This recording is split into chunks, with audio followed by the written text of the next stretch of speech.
The Ministry of Power said the agitation of electricity workers is labor-related and relevant stakeholders are working to resolve the issue.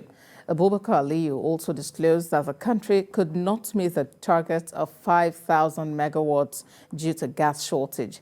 The Ministry of Niger Delta Affairs also said the Federal Executive Council has approved an additional cost to cover the extra work done by the forensic auditors at the Niger Delta Development Company. TVC News State House correspondent Femi Akonde reports.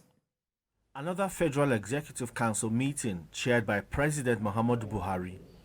Another opportunity to meet with members of his cabinet, deliberate on critical national issues and give approval to memos and contracts that will enhance national growth and development.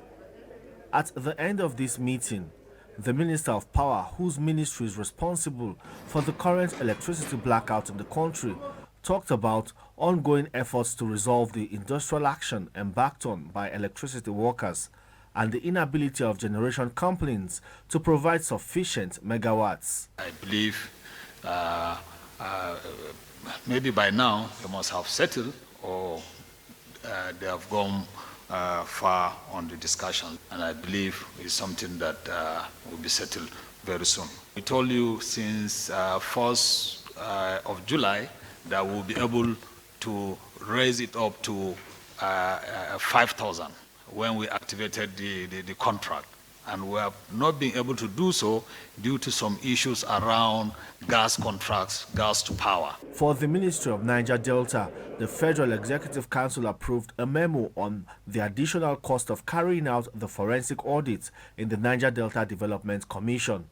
But it appears the controversy around constituting a board for the NDDC will only be settled when investigations into the activities of the Commission are concluded and those responsible for various infractions are identified.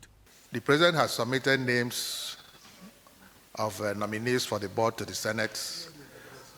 When the Senate reacted, there were litigations about whether what was done was in line with the position of the law. And while that was being addressed, we had the issue of the forensic audit.